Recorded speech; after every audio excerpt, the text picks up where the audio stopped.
Hello, my wonderful, beautiful friends. Welcome back to r/EntitledPeople, where you'll hear ridiculous stories about people who seem to think they deserve more than others. Guys, today's episode is absolutely insane. The stories you're about to hear will have you shaking your head so much that it might fall off. It actually might fall off, guys. I hope you enjoy the stories and do subscribe for future videos. Oh, and Dark Fluff plush for everybody who wants it, right here. You have a few more days left to grab it, so if you want it, link is down below. At Disney World, we have quite a few Make-A-Wish families. Now, if you're not familiar with Make-A-Wish, it's an organization that grants wishes to very sick boys and girls. These kids often don't have much time left, and it breaks my heart every time they come to visit the characters. Everybody in the room gets very emotional. Now, Make-A-Wish families do get special treatment in the parks, as they should. These kids usually can't wait long in lines. So if you have a Make-A-Wish pass, you have a fast pass to everything. For rides, it's easy. Just send the family through the Fast Pass line. For meeting the Disney characters, it can get a little bit tricky. We have some characters that meet outside, and therefore do not have a Fast Pass line. In this case, Make-A-Wish families just come up to the character attendant, the person that takes care of the character, also known as me, and shows us their special pass. So on this day, we go over to the next family in the regular line, inform them that the Make-A-Wish family is going to cut in front of them, and after they're done, that next family will get their turn. Now, usually people are hot and sweaty and tired, but they get it, and they wave me away with a quick, "Oh, it's no problem, go right ahead." Sometimes their kids do get a bit upset because they don't understand why the Make-A-Wish kid gets to cut in front, but the parents explain that they're doing a good deed by letting a really sick kid go first. And that's most people. I'd say about 90% of people will understand. The other 10% will sometimes get huffy, but I ignore them. They'll be fine to wait another minute. Often, people get upset because they don't know what Make-A-Wish means, but it's often pretty obvious that the child is very sick, so people can put 2 and 2 together with context clues, and we always explain if they don't get it. But for the most part, American families have heard of Make-A-Wish and know what that means. However, people still get really mad. So, I had a coworker who was in costume who saw a Make-A-Wish family. I let the next family in line know what was going on and was shocked to hear the entitled dad's response. I told him, "I'm sorry, sir, but if you could please wait a little bit longer, we have a Make-A-Wish family who's gonna go first. Thank you for your patience." Now the dad angrily says to me, "Are you kidding me? We've been waiting forever. This is ridiculous. There's no way she's gonna go first." I tell him, "Sir, please understand that this family has a very sick child who can't wait in line too long. It'll only be a few minutes." I then turned away to focus on the Make-A-Wish family, and dad pouts like a child. The guy then says, Well, if I knew that, I wish my kid had cancer so we could cut every line." And everybody froze. Princess Aurora, my friend who was working, and everybody around turned to stare at the dad. The Make-A-Wish family turned to stare at the dad. Aurora was pissed and said something to the effect of, "Well, that wasn't a very princely thing to say," before turning her attention to the Make-A-Wish girl. The Make-A-Wish girl's mom looked like she was gonna cry. A man behind the dad got really angry, barely kept his composure, goes right over to the dad and says, "I bet our friends over here would give anything to be in your shoes, don't you think?" At that point, everybody starts to boo the dad, and people were screaming at how rude and horrible this man was. The dad knew that he had put his foot in his mouth. His daughter was oblivious to the whole thing, thankfully, as she was quietly playing with her Barbie and barely even blinked when she was told that she'd have to wait a bit longer. During their turn, Princess was great with the daughter. They had a long talk about how a real princess is kind, patient, and compassionate towards others. Dad slunk away embarrassed, and I hope he learned from his behavior. What an awful and heartless thing to say. I wish my kid was sick so we could cut every line. Do you, sir? Do you really wish that? I love how OP's coworker stayed in character while essentially making the dad feel like a complete idiot. Like seriously, how the heck can you even say that out loud? Oh, I hate people sometimes. So, just some backstory here. My parents divorced when I was in kindergarten, so I was no more than 6 years old. My mom got full custody of us. Now, she was a typical narcissistic parent, and I believe she suffers from some sort of mental illness. Anyway, ever since the divorce, she would always tell us how it wasn't her fault that we didn't have enough money for things, and blame my dad. For example, if there was nothing to eat for breakfast and we complained, like how small kids often do when they're hungry, she snapped and said, "It's your dad's fault, so cry to him." I just learned to never complain and to be able to do without, and spent my childhood taking care of her. My sister and I were trained from when I was about 8 and she was 10 to come right home from school to do our homework and then clean the house and take care of ourselves. We were always told, don't ask me to make dinner, make it yourself, and do all the chores so mommy doesn't have to do anything.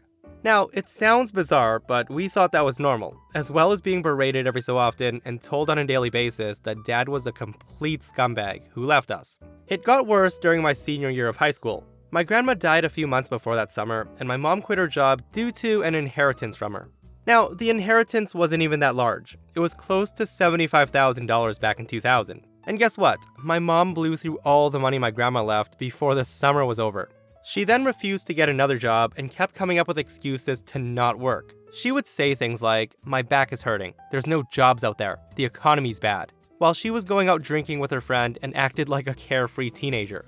So I spent my senior year working hard at school and trying to juggle a part-time job after school, and pretty much taking care of an overgrown child who refused to work or help out. Anytime a utility shut off or there was no food in the house, she just griped, you have a job, why can't you pay for it?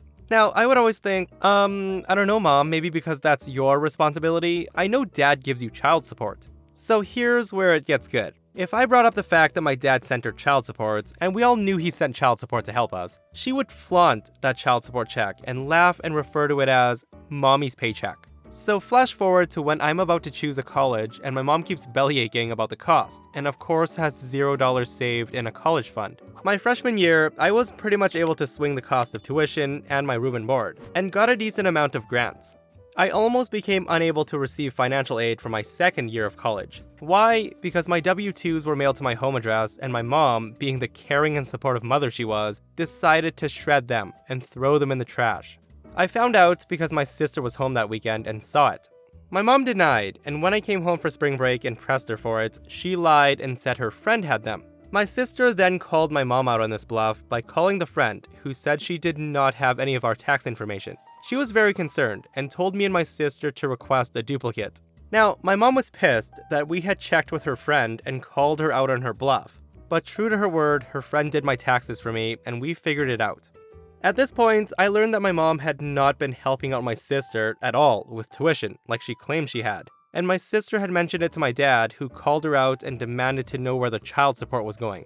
My mom sat us down and told us that he wasn't paying her enough money, barely enough for food and utilities, so that's why she couldn't help us out. During my second year of college, my W-2s were once again sent home, and my mom once again accidentally threw them in the trash. I had to request duplicate W-2s for my summer job, not once, but twice, because she kept throwing them in the trash. I filed my tax return late that year, and as a result, I wasn't able to get the full amount that I was receiving before. Anytime I complained to her about money or no food in the house, it was always, complain to your father. He did this to you. Well, the summer before my third year, I was burnt out on my mom's BS. I was working a full-time summer job and saving as much as I could, but she was refusing to help me out at all while I was at home with food or anything.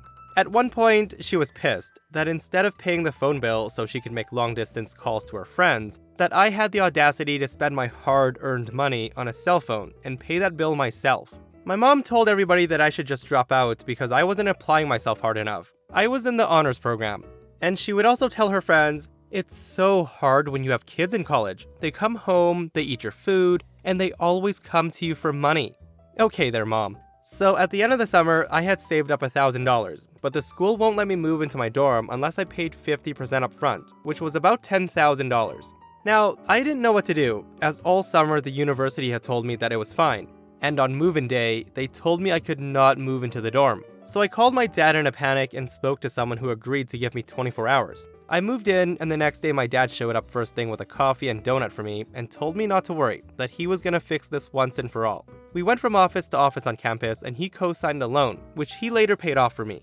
And then he paid the balance of my tuition that the loan didn't cover. He then took me out to lunch and told me the truth, that my mom never helped my sister with her tuition. My sister later confirmed this, but was not surprised that my mom had lied. He told me that he had co-signed a loan to help my sister, and my sister was able to get a scholarship and do co-op to pay for her last 2 years. He also told me that my mom was not so poorly off. As part of the divorce settlement, he had to continue to pay the mortgage and the property taxes on the house, and even though my sister was on her own, he was still paying the same amount of child support of about $2,000 a month, despite the fact that I was living on campus for 75% of the year. I was shocked. My whole life, my mom made us believe that we could barely afford food when my dad was covering the monthly mortgage and sent her $2,000 every month. There was no excuse for electricity or water to have ever been shut off. My mom had not given me a dime. She could have easily helped out with tuition and food. Now, I was hurt to think that my mom was just living off my child supports and constantly making me feel guilty about wanting anything, or for not being able to cater to her every whim. I thought about how bad she made me feel growing up and made me feel worthless, when in fact, if it had not been for me or my sister, she would have not had a roof over her head after the divorce. My dad then asked me to grant him access to my account so he could prove to his lawyer that my mom wasn't paying for college and that I was. He asked me how I'd feel if he took care of college instead of paying my mom child support. That sounds good to me. He even told me I could spend my breaks at his house instead of my mom's. I called my mom and told her that my dad had taken care of the issue, and she had no remorse. My mom told me it was my own fault for not planning my finances better, and for pissing away my money all summer. I just played it dumb and said she was right, but pointed out that I had done what she told me to do and complained to my dad. A month later, my mom called me pissed. My dad had spoken to a lawyer and there was going to be a hearing in their divorce case.